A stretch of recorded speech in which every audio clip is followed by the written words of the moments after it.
ओम शांति। 14 अप्रैल। आज बाबा हम सभी की अवस्था को अचल अडोल बनाने की शिक्षाएं दे रहे हैं। बहुत स्वीट, रमणीक, लविंग बनना है, ये बार बार कह रहे हैं। तुम्हें धैर्यवत होना है, धैर्यवत, वेट एंड सी, इससे हो जाएंगे। तुरंत रिएक्ट नहीं करना है। ऐसी साक्षी स्थिति में रहने से तुम्हारी स्थिति अचल अडोल हो जाएगी। ये संसार का खेल ड्रामा चल रहा है, इसको तुम्हें साक्षी होकर देखना है। तो पहली सुंदर पॉइंट है, अंतर्मुखी होकर ज्ञान सुनो सुनाओ। अंतर्मुखता का अर्थ है बिल्कुल अंदर जो आत्मा बैठी है उसके स्वरूप में स्थित होना। ज्यादा बाह्य मुखी नहीं, ज्यादा बोल चाल नहीं, अंदर में स्थित हो जाना। ऐसी अवस्था में बैठकर जब हम मुरली सुनते हैं, मुरली माना भगवान के महावाक्य, तो बहुत ताकत आ जाती है। बाबा कह रहे हैं, बहुत सुंदर लाइन है, अंडरलाइन करें। तुम्हारी नस नस में ईश्वरीय ताकत भरी हुई है। रियलाइज करें, हम कमजोर नहीं हैं।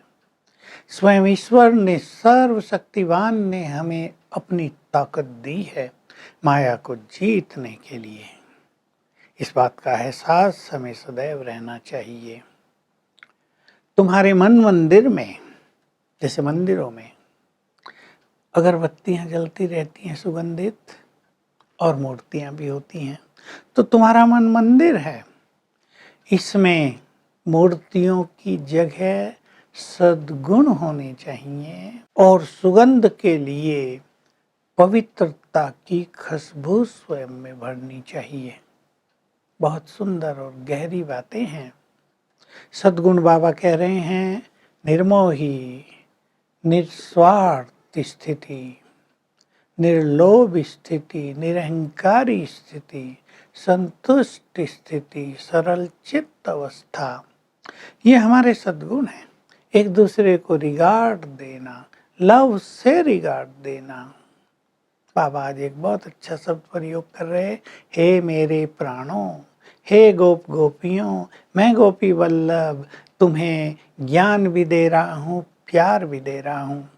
मैं ज्ञान का भी सागर हूँ, प्यार का भी सागर हूँ, पर पहले हूँ ज्ञान का सागर।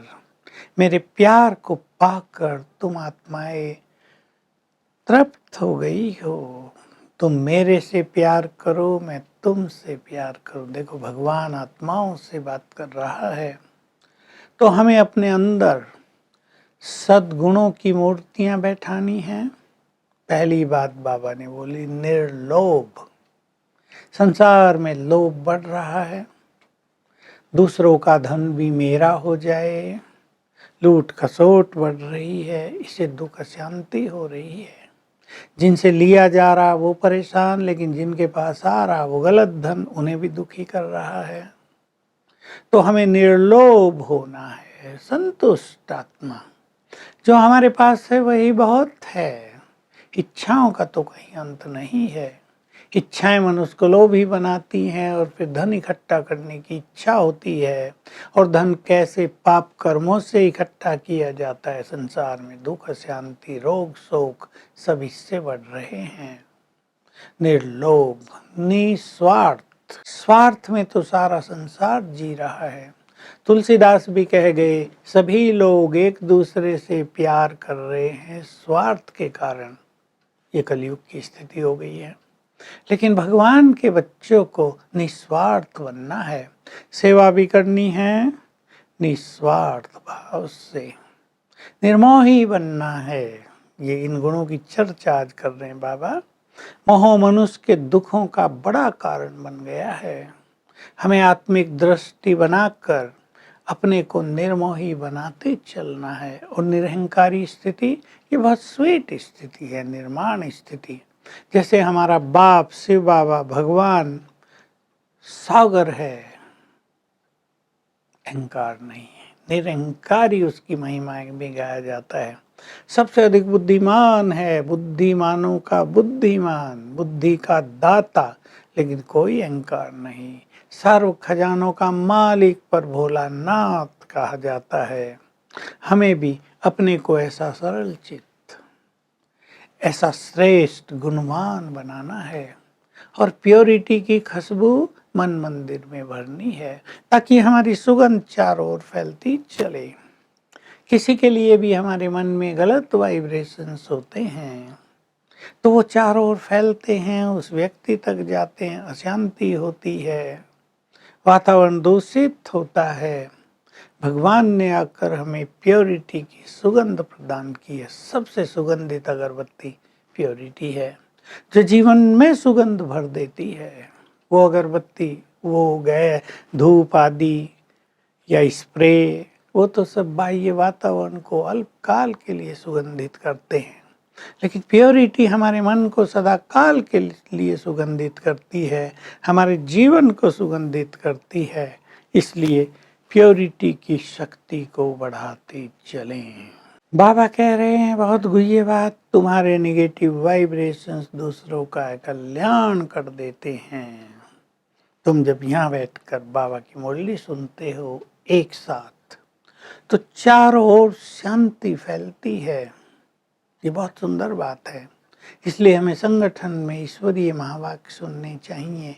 और एक और गुह्य बात है कि तुम तन मन धन से यज्ञ में स्वाहा हो गए।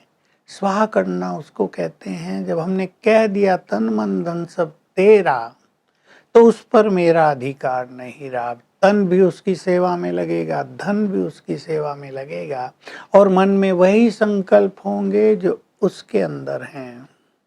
तो ये संपूर्ण समर्पणता की स्वाहा होने की पहचान है। ऐसे नहीं हम समर्पित तो हो गए हों लेकिन हमारा मन इधर उधर भटकता हो, हमने तन तो समर्पित कर दिया हो लेकिन अब तन को और कार्यों में यूज कर रहे हों, धन हमारा बेकार में जा रहा हो, ये सब छूट जाए तब हम यज्ञ में स्वाहा माने जाएंगे। वरदान भी बहुत गुह्य है आज का।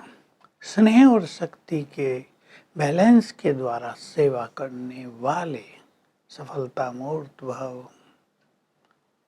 तो हम स्नेह तो सबको देते ही हैं, लेकिन हमारे शब्दों में शक्ति स्वरूप का जौहर यानी वाइब्रेशंस भी ऐसे हों जो हमारा स्नेह बहुत पावरफुल हो जाए और दूसरों को बदलने वाला हो जाए। हम दूसरों को कोई शिक्षा भी देते हैं लेकिन उसमें स्नेह समाया हो तो वो अच्छी शिक्षा कड़वी नहीं लगेगी। तो हम शक्तियों के वाइब्रेशंस देते चलें, स्नेह का सबको दान करते चलें तो हमारी सेवा निरंतर वृद्धि को प्राप्त होती रहेगी। स्लोगन है सर्वशक्तिवान को अपना साथी बना लो तो पश्चाताप से छूट जाओगे। तो आज हम यही अभ्यास करेंगे। मैं मास्टर सर्वशक्तिवान हूँ और सर्वशक्तिवान से बाबा। सिर के ऊपर छत्र छाया है, वो मेरा साथी है। इस नशे में सारा दिन रहेंगे तो स्वयं को बहुत शक्तिशाली महसूस करेंगे। कोई गलती नहीं होगी जो पश्चाताप करना पड़े। Om Shanti. To watch Peace of Mind channel videos on YouTube, subscribe us on youtube.com/tvpeaceofmind. Just a click for a peaceful life.